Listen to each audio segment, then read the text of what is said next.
해피니스학원 김다나 강사입니다. 네, 앞에 저희 문법 특강 설명 잘 들으셨죠? 네, 그 위에 이제 탭스 프로그램에 대해서 설명해 드리려고 이렇게 지금 자리 마련했습니다. 오늘 순서입니다.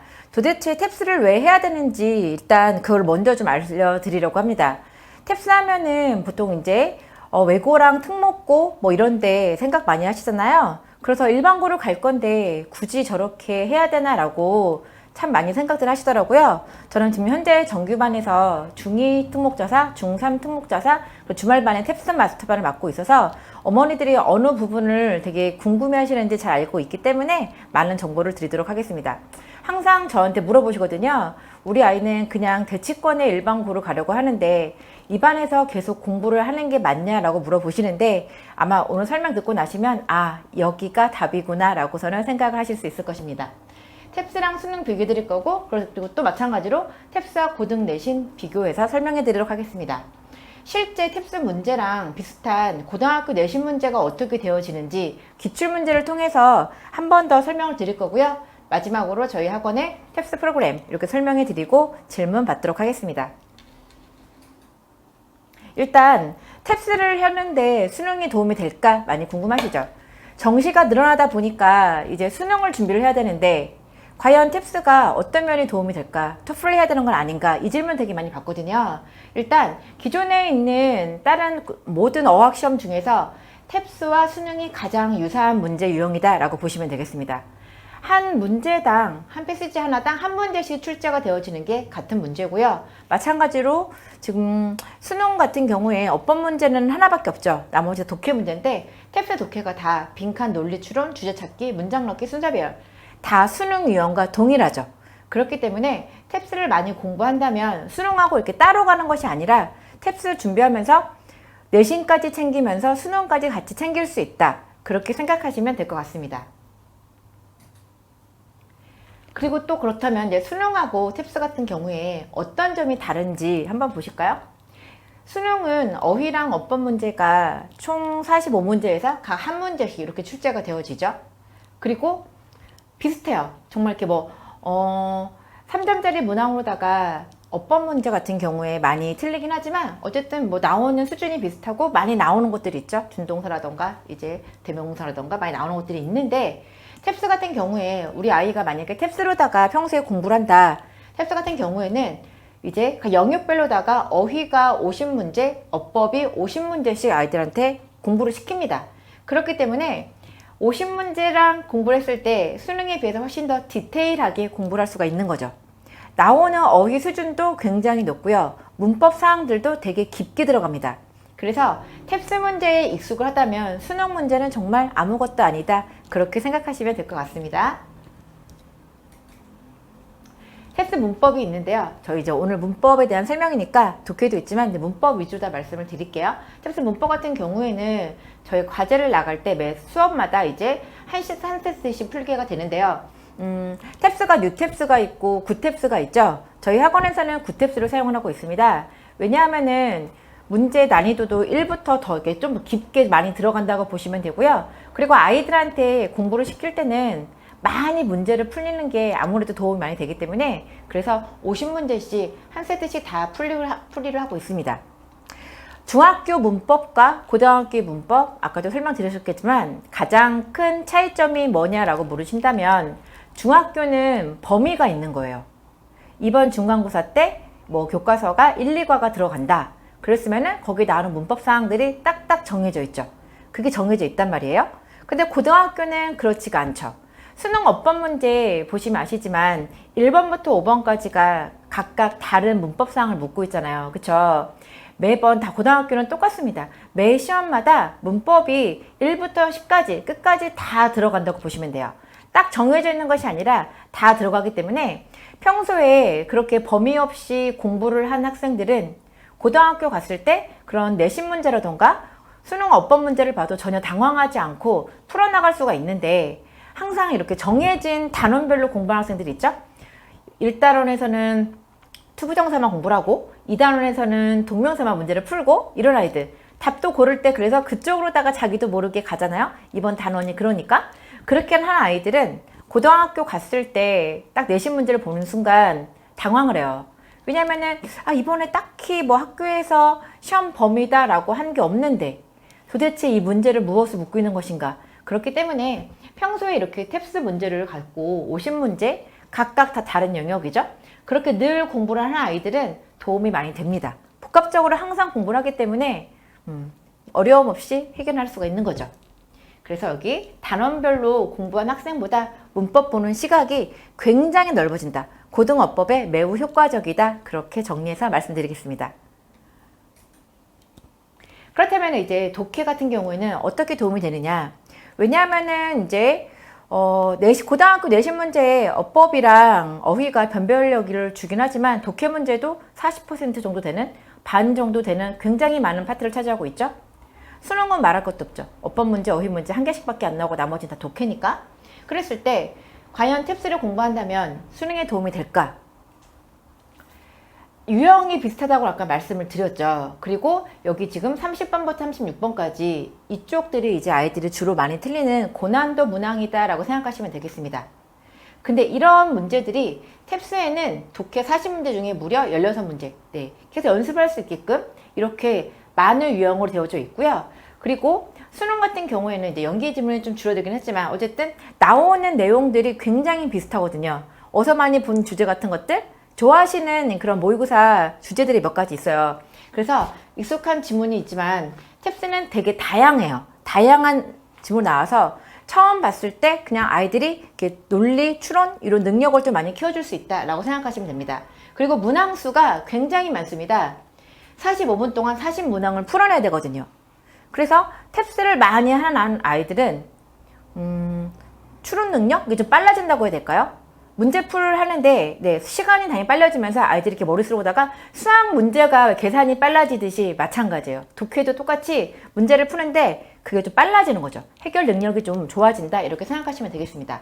그리고 빈칸 추론이라던가 이렇게 순서 배열 이런 거를 보았을 때 논리 면에서는 탭스가 수능보다 훨씬 더 뛰어난 글이다 이렇게 생각하시면 되겠습니다.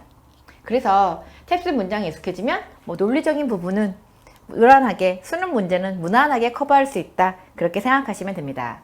그럼 이제 이렇게 수능하고 탭스랑 비슷하다고 계속 얘기를 말씀을 드렸는데 차이점이 뭐냐, 그렇다면 뭐가 가장 큰 차이점이냐 라고 물어보신다면 저는 이제 말할 것도 없이 어휘다 라고 말씀을 드릴게요. 요즘은 고등학교 뭐 일반고도 그렇고 외고 마찬가지고 변별하는 그런 문제들이 어휘 쪽으로 많이 흘러갔죠. 그쵸? 어휘 문제가 굉장히 어렵습니다. 뭐 경기여고, 중동고 말할 것도 없고 수능하고 마찬가지고 어휘 문제가 굉장히 까다롭고 어렵게 나오고 있는데요. 어휘 하면 어렵다고 하는 중동고라던가 경기여고 같은 경우에는 수능에 나오는 그런 수능 단어장 요것만으로는 커버가 되지 않아요. 그 이상의 어휘들을 공부를 해야 되는데 그거를 바로 탭스가 커버를 해준다 이렇게 생각하시면 되겠습니다. 탭스에 출제되는 총 어휘 보이시죠? 3만여 개고 수능에는 뭐 이 정도 되어지고 있는데 그러니까 당연히 탭스 어휘를 암기하게 된다면은 수능 어휘는 물론 커버가 되어지는 거고 어휘가 어렵다고 하는 이쪽 대치권의 내신 문제는 당연히 다 커버가 되어지는 거죠. 그렇게 보시면 될 것 같습니다. 그렇다면 이제 내신 영어를 해야 되는데 고등학교 내신 영어로 공부를 해야 되는데 고등학교 내신이 그렇게 어렵나? 라고서는 궁금하시죠? 중학교 때 우리 아이는 항상 90점을 넘었고 항상 A등급을 나왔는데 우리 아이가 고등학교 가면은 당연히 우리 아이도 할 수 있는 거 아닌가? 못해도 2등급까지 나오지 않을까 생각하실 텐데 일단 퍼센테이지 보시면 중학교 같은 경우에는 이제 A등급이 보통 40% 정도 나온다고 보시면 되거든요. 90점 이상의 아이들이 이 정도 나와서 쉬운 시험 같은 경우는 평균이 80점 뭐 그렇게 이상이 나오고 하니까 굉장히 많은 아이들이 이 정도 A등급을 받습니다. 그래서 뭐 중학교 3년 내내 A등급 받았어요. 여기서 안심하시면 안 돼요. 왜냐하면은 아시겠지만 고등학교는 1등급이 4%죠. 4% 갑자기 확 줄어들죠. 그리고 2등급이 총 11%까지고 그 다음에 3등급이 23%입니다. 이렇게 했을 때 우리 아이가 40% 안에 들어가서 A등급을 받았지만 3등급 안에 들어갈 확률이 확 줄어드는 거죠. 그래서 3월 달에 고등학교 첫 시험을 보고 나서 우리 아이가 이러지 않았었는데 이 말씀 진짜 많이 하고 하시거든요. 중학교 내신과 고등학교 내신은 정말 너무나도 판이하게 다르다. 그 말씀 드리고 싶고요. 고등학교 내신이 또 수능에 비해서 너무너무 정말 어렵다. 이것도 말씀드릴게요. 3월 달에 아이들이 시험을 보죠. 일단 고등학교 1학년의 3월 모의고사는 뭐 중학교 수준이라고 보시면 되겠죠. 정말 너무 쉽다고. 그것을 보았을 때 이번에 3월이죠. 뭐 휘문고 같은 경우에 그때 어떤 정말 잘하는 반이 있는데 그 반에 90%가 100점이 나왔다. 뭐 이런 얘기를 하더라고요. 이번 시험이 좀 쉬웠거든요. 3월이. 깜짝 놀랐어요. 그 정도로다가 그냥 80% 그 어떤 학교든 대치권에서 정말 80% 이상은 다 1등급 이상이다 라고 보시면 돼요. 그렇기 때문에 수능에 비해서 내신은 너무나도 어렵다. 그런 아이들끼리 거기서 또 4%를 갈라야 하니까 어려울 수밖에 없는 거죠. 그리고 시험 범위에서 모의고사는 당연히 기본으로 들어가는 거고 그 중에 킬러 문항이 이제 영작이라던가 어휘 추론 이런 것들이 다 복합적으로 잘 이루어져 있는 것이 고등학교 내신 문제다. 그렇게 보시면 되겠습니다. 그러면 탭스가 아까는 이제 수능하고 이렇게 비슷하다고 했는데 그럼 고등학교 내신에는 어떻게 비슷하냐 도움이 될까라고 궁금하시죠? 실 문제들을 보여드릴까요? 이제 어휘 아까 말씀드렸죠. 탭스가 가장 큰 이제 이점이 있다면 어휘가 있는 거고요. 네, 지금 잠깐 질문 하나 들어오셨네요. 시에나님, 네, 탭스반 레벨 테스트 있습니다. 탭스반 레벨 테스트 있고요. 학원에 전화하셔서 신청하시고 어느 반 이제 점수 이상이 된다면 아무래도 특목자사라던가 탭스 마스터반은 최상위 반이기 때문에 레벨 컷이 조금 높긴 해요. 네, 레벨 테스트 보시고서는 들어오시면 되겠습니다. 어휘 문제였어요. 이거 경기여고 어휘 문제였는데 그냥 문제를 보지 마시고 ABCD 보기만 봐주시면 돼요. 보기만 봐주시면 되는데 여기 봐보시면 뭐 empirical 다 여기 뭐 ambivalent, conspicuous 단어 수준이 굉장히 높죠. 그쵸? 이렇게 나왔을 때 정말로 본문 내용은 내신이었기 때문에 아이들이 능숙하게 다 알고 있는데 보기 단어를 몰라가지고 막 힘들어 했었던 그런 문제거든요. 실제 저희가 외우는 탭스 어휘장이에요. 탭스 어휘장인데 데이 1부터 이렇게 나와요. 여기 지금 보이시죠? 형광펜으로 제가 표시해 둔 거. 마찬가지로 여기 다 이렇게 나옵니다. 아까 말씀드렸다시피 탭스 어휘를 공부하다 보면 수능 어휘 커버는 물론이고 그 이상의 어휘까지 공부를 하게 된다라고 말씀드렸죠. 그래서 탭스 어휘를 계속 꾸준히 하면은 어휘 걱정은 안 하셔도 된다. 이렇게 보시면 되겠습니다. 거짓말 하는 게 아니고 진짜 이렇게 다 나오잖아요. 그쵸? 네. 그 다음에 또 이제 이거는 독해 유사 문제인데요. 탭스는 독해 문제가 40문항이라고 말씀드렸죠. 45문항에 40문항을 풀어야 되는데 45분 안에. 그랬을 때 추론 문제가 굉장히 많이 나오거든요. 아이들이 요즘에 순서별도 많이 틀리긴 하지만 추론이 안 돼서 순서도 못 맞추는 거고 빈칸도 올바르게 찾지를 못하는 거예요. 해석을 다 해요. 단어도 알고 문법도 잘 돼서 해석을 다 하는데 거기서 끝이 아니잖아요. 다음 내용이 어떻게 이어질지, 빈칸에 어떤 내용이 들어가질지 결국에는 독해 추론이 안 되면은 좋은 등급과 좋은 수능 점수를 받을 수가 없거든요. 탭스 문제에서 이렇게 추론 문제가 굉장히 많이 나오기 때문에 보기도 이렇게 짧지 않고 그리고 내용 자체가 어렵습니다. 정말 논리력 향상에 너무 많은 도움이 된다. 한 번 더 강조 드리겠습니다. 이렇게 지금 탭스 문제, 독해 문제고요. 추론 문제들 실제로다가 고등학교에서 똑같죠. cannot be inferred, 추론할 수 없는 거 이렇게 막 다 나오고 있고요. 그냥 문제 스타일만 보시라고 그렇게 변형이 많이 되고 어렵다고 하는 진선여고죠. 마찬가지로 추론할 수 없는 거라고 해서 추론 같은 경우에 중학교의 단순한 내용인 일치 문제랑은 다르다고 보셔야 돼요.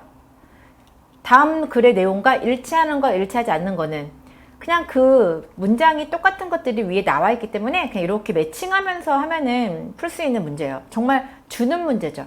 근데 추론은 다르거든요. 위에 있는 글을 바탕으로 해서 이렇게 했을 때 이게 가능한가 가능하지 않은가 이런 것들이 일어날 법한가 아닌가 그런 것들을 생각해야 되기 때문에 단순 내용일치와 추론 문제는 같은 게 아니다. 그렇게 생각하셔야 됩니다. 한번 생각해 보세요. 진짜 올 때마다 40문항씩 계속 추론 문제를 풀어요. 정말 많이 도움되겠죠. 그쵸? 이제 이거는 탭스 문법 문제인데요. 어법에도 굉장히 많은 도움이 된다. 아까 이렇게 말씀을 드렸잖아요. 항상 올 때마다 이제 1번부터 40번까지는 이렇게 객관식으로다가 되어져 있습니다. 그래서 각각의 다른 문법 사항들을 이렇게 넣는 거죠. 지금 보시기만 해도 다 다르죠. 준동사를 묻는 건지, 조동사 문제인지, 관계대명사인지, 뭐 시제인지 다 다르잖아요. 이걸 올 때마다 계속 푸는 거예요, 아이들이. 이렇게 공부를 시키고 있고요. 그리고 41번부터 50번까지는 지금 보시면 아시지만 얘는 밑줄이 없습니다. 문제가 그냥 다음, 여기는 대화문이거든요. 다음 대화문에서 오류가 있는 걸 찾아라 이거고, 마찬가지로 46번부터 50번까지 다음 장문에서 오류가 있는 곳을 찾아라 이렇게 나오고 있어요. 이것도 항상 10문제씩 이렇게 계속 밑줄 없이 찾는 훈련을 하니까 아이들이 문제를 풀 때 문법을 바라보는 시각이 다양하지 않을 수가 없죠. 힌트가 없잖아요. 어느 부분이 틀린지도 모르고. 그래서 정말로다가 복합적인 문제풀이를 해결하는 데는 탭스 문법만큼 좋은 게 없다라고 다시 한번 강조해서 말씀을 드리겠습니다. 물론 수업 시간에 저랑 오답풀이 하면서 하나하나 다 41번부터 50번까지는 다 풀어주거든요. 이 부분은 이게 틀렸다, 이 부분은 이게 틀렸다, 왜 그런지 알고 가야 되기 때문에 항상 그 부분은 다 오답을 해준다라는 거 말씀드릴게요. 실제로 그러면은 탭스랑 또 유사하게 문법 문제는 고등학교에서 어떻게 출제가 되어지는가 그거 보여드리려고 가지고 왔습니다. 이것도 마찬가지로 이제 K여고 나왔었는데, 숙명여고나 경기여고에서 많이 좋아하는 스타일이 바로 탭스, 아까 조금 봤었던 그런 문제예요. 어법상 어색한 곳을 3개 찾아서 바르게 고쳐라 라고 하는데, 지금 보시면 아시지만 밑줄이 없죠. 그래서 아까처럼 밑줄 없이 공부를 하는 학생들은 어머니들 아시잖아요. 익숙한지 아닌지가 얼마나 큰 차이가 있는지 그냥 보면서 능숙하게 풀어나가고, 굳이 이번에 배운 문법상이 뭔지 생각을 하지 않아도 그냥 자연스럽게 사고가 되어서 이렇게 보는, 어떤 게 틀렸는가 찾는데 문제점이 없는데, 그냥 항상 단원별로 맞추고 밑줄 있게 공부한 학생들은 이런 문제를 보았을 때 쉽게 해결할 수가 없다는 거. 그래서 고등학교 올라가기 전에 충분히 이런 과정을 연습하고 가야지만 고등학교 가서 좋은 등급을 받는다. 한 번 더 강조해서 말씀을 드릴게요. 이제 이것도 같은 경우에도 이제 고등학교 기출문제죠. 밑줄 친 문장 중에서 어법상 틀린 부분이 있는 것을 골라라 라고 나오는데, 중학교랑 다르게 고등학교는 특히 여고 같은 경우는 보시면 아시지만 밑줄이 너무 많습니다. 뭐 밑줄 안 친 문장이 거의 없어요. 의미 없는 곳에만 밑줄이 없고 그냥 다 밑줄이 있다고 보시면 돼요. 그래서 그냥 밑줄은 쳐져 있지만 이건 밑줄이 없는 거나 마찬가지다 이렇게 생각하시면 되겠습니다. 각각의 문항이 다 또 다른 문법사항을 묻고 있죠. 아까 제가 수능 영어보다 고등학교 내신 영어가 더 어렵다고 말씀드렸던 거 기억나시죠? 수능에서는 어법 문제는 어떻게 나와요? 한 단어에만 밑줄이 쳐져 있습니다. 그래서 그 단어가 여기에서 올바르게 쓰였는지 아닌지, 그래서 아이들이 여기에 만약에 뭐 대세 밑줄이 쳐져 있으면은 얘가 접속사로 제대로 쓰였는가, 관계대명사로 제대로 쓰였는가 힌트를 얻을 수가 있어요. 한 단어에만 밑줄이 쳐져 있기 때문에. 하지만 고등학교 내신은 어때요? 다 쳐져 있어요. 그래서 어떤 거를 묻는지 본인이 스스로 파악하고 알아야 돼요. 고등학교 올라가기 전에, 현재 지금 이제 중3 두고 계신 부모님들, 고등학교 올라가기 전에 우리 아이가 저런 것들을 스스로 풀 수 있는 능력을 얼른 갖춰야겠구나. 그렇게 생각하시면 되겠습니다. 실제 이거 이제 탭스 문법에 나왔던 건데요. 조금 전에 이거 이제 보여드리려고 했던 건데, 정답이 지금 3번이잖아요. 그쵸? 3번인데 제가 진선요고를 담당하고 있어서 제 학생 시험지거든요. 여기서 물었던 게 뭐냐면, 여기 이제 require이라고 나오고 있는데, 주장하다, 제안하다, 명령하다, 요구하다 이런 동사들은 대절이 나왔을 때 주어가 동사를 해야만 한다 라고 당위성이 있을 때는 should가 생략이 되어져서 동사 원형을 써야 된다. 그게 지금 그거를 묻고 있는 거거든요. 그런데 이게 탭스 문제에서는 매 회마다 나온다고 보시면 돼요. 똑같죠? 요구하다라는 대절이 나왔을 때 주어랑 동사 사이에 should가 생략이 되어져서 동사 원형이 be 이렇게 들어간다라는 거, 이게 매 회차 나오고 있습니다. 그러니까 항상 했던 애들은 그냥 아까 같은 경우도 보자마자 그냥 그렇구나 이렇게 넘어가는데, 그렇지 않은 학생들은 좀 당황스럽죠. 지금 이거 같은 경우에는 이 문법상 그냥 일반 중3 문제집 거기 나오긴 하는데 그냥 이렇게 단원별로 하다 보면은 이렇게 한 번 하고서는 지나가기 때문에 그거를 끝까지 기억하지 못하는 학생들이 많거든요. 아이들이 문법을 한 번 배운다고 다 기억하진 않잖아요. 그쵸? 그런데 탭스는 아까 말씀드렸지만 정말 장점이 뭐냐면 모든 문법 사항들을 맨날 올 때마다 계속 복습 그리고 이렇게 내신이라던가 수능이라던가 고등학교에서 많이 나오는 그런 문법 사항들을 올 때마다 매회 복습을 한다. 그게 중요한 거죠. 그래서 이제 들으시면서 아시겠죠? 아, 탭스라는 수업이, 탭스 문법이 꼭 외고라던가 특목고만을 위한 수업은 아니구나 라고 그렇게 생각하시면 되겠습니다. 대치권의 1등급에 있어서는 필수죠. 탭스 문법은 필수다. 그렇게 말씀드릴게요. 그러면 이제 지금 이제 들으시면서 아, 탭스 문법이 정말로 고등 내신에 도움이 되겠구나 생각이 되시나요? 저희 학원의 프로그램들이 어떻게 구성이 되어져 있는지 설명을 드리겠습니다. 일단 탭스 마스터반이라고 있는데요. 탭스 마스터반 같은 경우에는 주 2회반이 있고 주 1회반이 있습니다. 여기에서 이제 아셔야 될 점은 주 1회반, 토요일반과 일요일반은 얘는 상시반이에요. 항상 있어요. 방학이든 아니든 그냥 항상 주 1회반은 항상 이렇게 구성되어져 있다라고 보시면 됩니다. 토요일은 9시에서 1시, 일요일은 9시에서 1시, 그리고 오후에 2시부터 5시 반까지 두 타임이 되어져 있고요. 그리고 월금 화목반, 여기 지금 시간 보이시죠? 이 반들은 방학 때만 생기는 겁니다. 그래서 이번 여름방학 때 마찬가지로 개설이 되어지죠? 이 반들은 방학 때만 열린다. 오전 반들은 시간대가 다양하게 있기 때문에 보시면 돼요. 그래서 시간이 조금 된다고 하신다면은 어차피 여름방학은 짧기 때문에 주 1회반보다는 주 2회반 추천드릴게요. 아까 앞쪽에서 이준주 선생님한테 들으셨죠? 주 2회반이 여름방학 때 8회 수업, 8차시 수업이 준비되어져 있고요. 주 1회반은 5차시 수업이 준비되어져 있다 생각하시면 되겠습니다.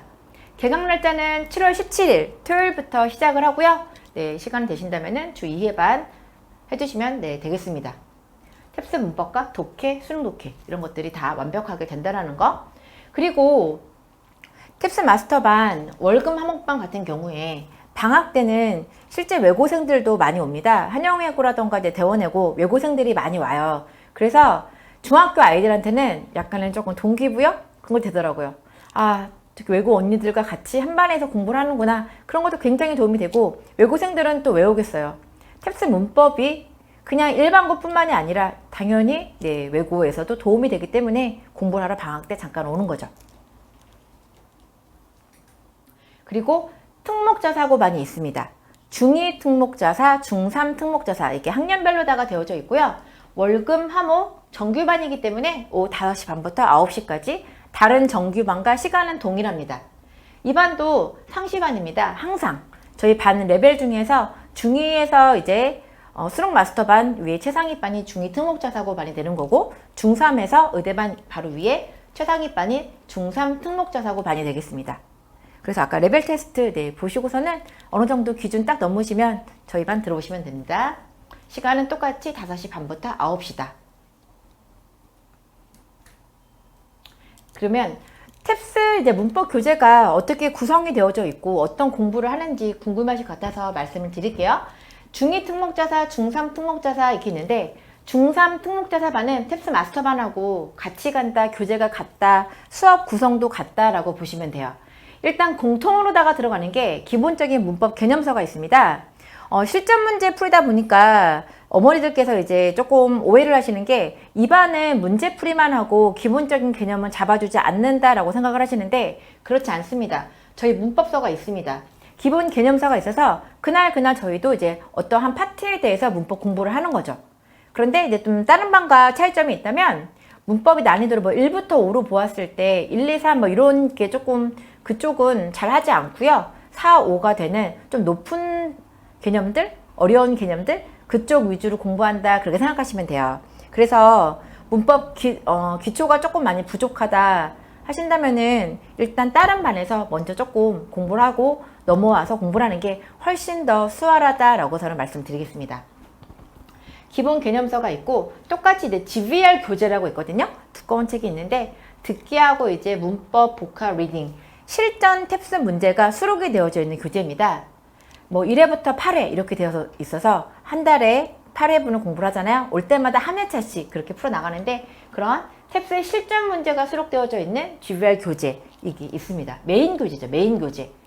이 두 가지가 메인 교재라고 보시면 되고요. 중학교 2학년은 아이들이 아무래도 3학년에 비해서 조금 문법적 개념이 약하기 때문에 그래서 기본 개념을 조금 더 많이 깊게 설명을 해서 이 두 권으로 다 공부를 하고 있고요. 3학년 같은 경우에는 이제 개념이 좀 많이 잡혔잖아요. 그동안에 공부도 많이 해서 실전 문제를 조금 더 많이 풀기 위해 수능과 어법 문제를 섞어서 같이 진행을 하고 있습니다. GBR에서 이제 탭스 문제를 하면서 수능 어법을 이제 차이점도 느껴보러 가는 거죠. 고등학교 가야 되니까 뭐 문장 길이라던가 네 그럼 한번 해보라고. 고3 모의고사 수준의 네, 변형 문제로 다 이루어져 있고요. 중3이라던가 탭스 마스터반은 이렇게 한 권이 더 추가가 되어진다 보시면 되겠습니다. 문법 문제 정말 많이 풀죠. GBR이 문법이 50문제란 말이에요. 근데 수능 어법은 20에서 30문제씩 하고 있거든요. 매회 올 때마다 이렇게 하니까 문법 실력이 안 늘 수가 없어요. 그럼 과제는 어떻게 되어지느냐? GBR 교재 아까 말씀드렸죠? 매 영역이 있는데 올 때마다 한 회분씩 다 풀어갖고 오면 된다라고 보시면 되고요. 문법서 같은 경우에는 그 전 시간에 배운 내용에 대해서 추가 문제가 있습니다. 네, 그거 마찬가지로 복습으로다가 과제 나가고 있고요. 수능 어법 같은 경우에는 중3과 탭스 마스터반의 경우 학교를 가지 않을 때는 보통 20문제 그 정도로 구성이 되어지고요. 방학 때는 시간이 조금 더 있다고 생각이 들어서 네, 30문제씩 이렇게 시키고 있습니다. 이게 기본적으로다가 문제풀이. 과제량이 좀 많죠. 과제량이 조금 많아서 아이들이 조금 힘들어하는 부분도 있는데 그런데 이렇게 또 막 시키다 보니까 적응이 되면은 또 금방금방 하더라고요. 적응이 한다는 얘기는 그만큼 실력도 느는 거다라고 저는 생각을 하고 있고요. 네, 올 때마다 이렇게 과제가 나갑니다.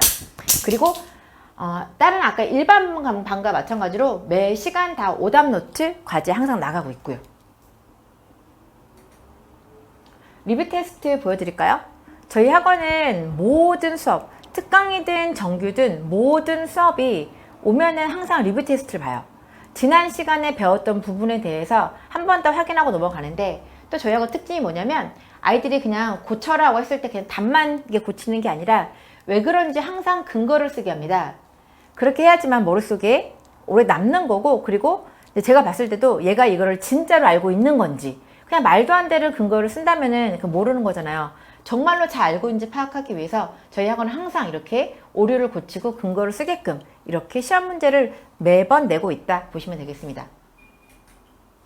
그리고 또 이제 영장 연습도 시키고 있고요. 아까 탭스 혹은 경기여고 이런 학원 문제 스타일이죠. 문법적인 오류를 다 모두 고치셔라 이렇게 내고 있고요. 그리고 여기 보시면 아시겠지만 영작할 때도 이렇게 단어 하나 정도는 본인이 생각해서 쓰게끔 이렇게 내고 있거든요. 실제로 진선여고 내신 문제 스타일이기도 하고요. 그리고 이렇게 생각하면서 아이들이 또 어떤 단어가 들어갈까 어휘를 이렇게 떠오르는 능력, 떠올리는 능력 그 굉장히 중요하잖아요. 연습시키려고 이렇게 리뷰 테스트 준비해서 네, 항상 4시간 보고 있습니다.